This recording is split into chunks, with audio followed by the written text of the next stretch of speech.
नमस्कार मित्रांनो, स्मार्ट अभ्यास या यूट्यूब चॅनलवर आपले मनापासून स्वागत आहे.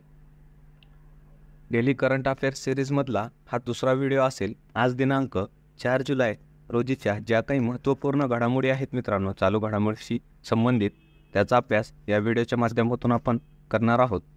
तत्पूर्वी जर तुम्ही चॅनलला नवीन असाल तर आपल्या चॅनलला लाईक करा, सबस्क्राईब करा आणि हा व्हिडिओ आपल्या मित्रांपर्यंत नक्की शेअर करा, जेणेकरून याचा फायदा आपल्या विद्यार्थी मित्रांना सुद्धा होईल.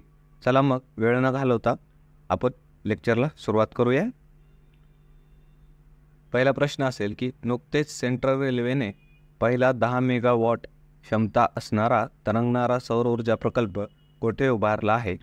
ऑप्शन्स आपल्या समोर असतील आणि याचं योग्य उत्तर असेल मित्रांनो ऑप्शन नंबर बी, इगतपुरी सरोवर.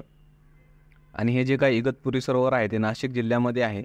आणि त्याविषयी आपण थोडीशी एक्स्ट्राची माहिती बघूया की जे एक्स्ट्रा पॉईंट असे असतील की भारतातील पहिला तरंगणारा सौर ऊर्जा प्रकल्प हा भारतात कुठे उभारण्यात आला होता, असं हे पण आपल्याला लक्षात ठेवलं पाहिजे एक्झामच्या दृष्टीने. तर ते भारतातला पहिला तरंगणारा अर्थात फ्लोटिंग सोलार प्रोजेक्ट म्हणून कुठे आहे विचारलं तर ते वायनाड जे की केरळ राज्यामध्ये उभारण्यात आला होता.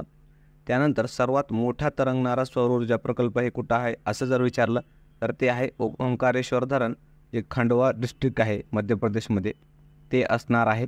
आणि त्याची कॅपॅसिटी किती आहे मित्रांनो, तर 600 मेगावॉट एनर्जी प्रोड्यूस करण्याची त्याची कॅपॅसिटी आहे. हे पण आपल्याला लक्षात ठेवायचं आहे. त्यानंतरचा प्रश्न आपण बघूया. 13वा मैत्री सैन्य अभ्यास कोणत्या देशाच्या दरम्यान सुरू झाला आहे? ऑप्शन्स आपल्यासमोर असतील आणि याचं योग्य उत्तर असेल मित्रांनो ऑप्शन नंबर सी, भारत आणि थायलंड या दोन देशांच्या दरम्यान मैत्री सैन्य अभ्यास सुरू झालेला आहे. तर हा परीक्षेच्या दृष्टीने आपल्याला जे काही युद्ध सराव वगैरे विचारले जातात त्यामध्ये आपल्याला हा प्रश्न जोडायला हवा किंवा इतर फॉर्मॅटमध्ये येऊ शकतो. म्हणून आपण लक्षात ठेवायचं की भारत आणि थायलंडमध्ये जे काही युद्ध अभ्यास किंवा सैन्य अभ्यास होत आहे त्याचं नाव काय आहे, तर मैत्री असं त्याचं नाव देण्यात आलेलं आहे. त्यानंतरचा प्रश्न असेल की आंतरराष्ट्रीय प्लास्टिक पिशवी मुक्ती दिवस कधी साजरा केला जातो? ऑप्शन्स आपल्यासमोर असतील आणि याचं योग्य उत्तर असेल मित्रांनो ऑप्शन नंबर सी, 3 जुलै. 3 जुलैला आंतरराष्ट्रीय प्लास्टिक पिशवी मुक्ती दिवस साजरा करण्यात येतो. त्यापूर्वी आपण वरती बघूया की जे काही आपण सैन्य अभ्यास बघितला त्याच्याशी संबंधितच थोडी एक्स्ट्राची माहिती. तर त्याचं ठिकाण कुठं होतं, तर ठिकाण होतं मित्रांनो थायलंड या देशामध्ये हा सैन्य अभ्यास होत आहे. त्यासोबतच दुसरासुद्धा आपला भारताशी संबंधित एक युद्ध सराव झालेला आहे.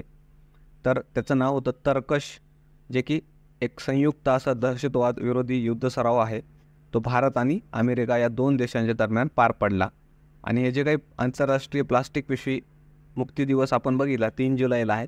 त्यासोबतच महाराष्ट्राशी संबंधित सुद्धा आपल्याला लक्षात ठेवायचं आहे की 23 मार्च 2018ला महाराष्ट्र सरकारने सुद्धा जे काही प्लास्टिक बंदी घातली होती. कशावर, तर जे काही यूज अँड थ्रोच्या पिशव्या आहेत, चमचे आहेत, प्लेट्स आहेत, बाटल्या आहेत, थर्मोकोल आहेत, यासारख्या प्लास्टिक सामग्रीच्या उत्पादनावर, वापरावर, विक्रीवर, त्याच्या साठवणुकीवर महाराष्ट्र गव्हर्नमेंटनं आपल्या बंदी घातलेली आहे. हे पण त्या दृष्टीनं आपल्याला माहीत ठेवायचं आहे, एक्स्ट्रा माहिती, जेणेकरून भविष्यामध्ये जर प्रश्न आलाच एक्झाममध्ये तर आपल्याला ते सोडवता आला पाहिजे. त्यानंतरचा प्रश्न बघूया की कोणत्या भारतीय बुद्धिबळपटूने लिओन मास्टर्स बुद्धिबळ स्पर्धा 2024चे विजेतेपद जिंकलेले आहे? ऑप्शन्स आपल्यासमोर असतील आणि याचं योग्य उत्तर असेल मित्रांनो ऑप्शन नंबर बी, विश्वनाथ आनंद या बुद्धिबळपटूने लिओन मास्टर्स ही बुद्धिबळ जी स्पर्धा आहे 2024ची त्याचं विजेतेपद जिंकलेलं आहे. आणि हे जे काही स्पर्धेचं आयोजन कोणत्या देशात झालं होतं, तर ते स्पेन या देशात झालेलं होतं. आणि विश्वनाथ आनंदने हे 10 वेळ म्हणतात त्यांची जिंकण्याची 10वी वेळ आहे, 10व्यांदा हे विजेतेपद जिंकलेलं आहे. त्यानंतरचा प्रश्न असेल की NTR भरोसा पेन्शन योजना खालीलपैकी कोणत्या राज्याने सुरू केलेली आहेत? ऑप्शन्स आपल्यासमोर असतील आणि याचं योग्य उत्तर असेल मित्रांनो option number A, Andhra Pradesh या राज्याने NTR भरोसा या नावाने एक पेन्शन योजना सुरू केलेली आहे. फक्त आपल्याला नाव कमीत कमी या योजनेचं माहीत असायला पाहिजे. त्यानंतरचा प्रश्न असेल की नुकतेच महाराष्ट्र सरकारने मुख्यमंत्री माझी लाडकी बहीण योजनेची वयोमर्यादा वाढवून किती वर्ष केलेली आहे? ऑप्शन्स आपल्या समोर असतील आणि याचं योग्य उत्तर असेल मित्रांनो ऑप्शन नंबर सी 65. अगोदर आपण जर बघितलं ज्यावेळेस ही योजनेची घोषणा सरकारनं केली होती त्यावेळेस त्याची वयोमर्यादा आहे सरकारकडून 60 वर्ष सांगितण्यात आली होती, 21 ते 60 या वर्षाच्या दरम्यान. आता ती वाढवून 65 वर्ष करण्यात आलेली आहे. त्यासंबंधित आपण काही मुद्दे बघूया. तर या योजनेची सुरुवात 1 जुलै 2024 या दिवसापासून सुरू करण्यात आलेली आहे आणि याचा लाभ कसा होणार आहे तर दरमहा 1500 रुपये लाभ मिळणार आहे गरीब कुटुंबातील जे काही महिला असतील त्यांच्यासाठी. तर पात्रता त्यासाठी काय असेल तर कुटुंबाचे एकत्रित उत्पन्न हे 2.5 लाखापेक्षा कमी असावे अशी लोक पात्र असतील यामध्ये. तसेच विवाहित, घटस्फोटित, निराधार, गरीब ज्या काही महिला आहेत त्यांना या योजनेचा लाभ मिळणार आहे. आणि वयोमर्यादा काय असेल मित्रांनो तर 21 ते 65 अशी करण्यात आलेली आहे. अगोदर ती 60 वर्ष अशी होती. तत्पूर्वी मित्रांनो व्हिडिओ कसा वाटलेला आहे, तुम्हाला कसं वाटत आहे तर त्याविषयी तुम्ही कमेंटमध्ये नक्की सांगा. आपल्या चॅनल लाईक करा, व्हिडिओला लाईक करा, सबस्क्राईब करा. आणि अजून आपण ज्या काही महत्त्वाच्या योजना आहेत महाराष्ट्र राज्याशी संबंधित आणि भारत सरकारशी संबंधित त्या योजनांशी संबंधित आपल्याला व्हिडिओ जर पाहिजे असेल ते आपण बनवायला पाहिजे की नाही ते आपल्या कमेंटमध्ये नक्की सांगा. पुढचा प्रश्न बघूया की अमेरिका देशाचा स्वातंत्र्य दिन कोणत्या दिवशी साजरा केला जातो? ऑप्शन्स आपल्या समोर असतील आणि याचं योग्य उत्तर असेल ऑप्शन नंबर सी अर्थात आजचाच दिवस मित्रांनो 4 जुलै हा दिवस अमेरिकाचा स्वातंत्र्य दिन म्हणून साजरा करण्यात येतो. त्याविषयी थोडेसे बघूया की अमेरिकेचं स्वातंत्र्य कधी मिळालं तर 4 जुलै 1776 या दिवशी अमेरिकेला स्वातंत्र्य मिळालेलं आहे. त्यानंतरचा प्रश्न असेल की SBI अर्थात स्टेट बँक ऑफ इंडियाचे 27वे अध्यक्ष म्हणून कोणाची नियुक्ती करण्यात आलेली आहे? ऑप्शन्स आपल्यासमोर असतील आणि याचे योग्य उत्तर असेल मित्रांनो ऑप्शन नंबर बी चेल्लाश्रीनिवासुलू शेट्टी असे यांचं नाव आहे, जे की स्टेट बँक ऑफ इंडियाचे नवीन अध्यक्ष म्हणून त्यांना नियुक्त करण्यात आलेलं आहे.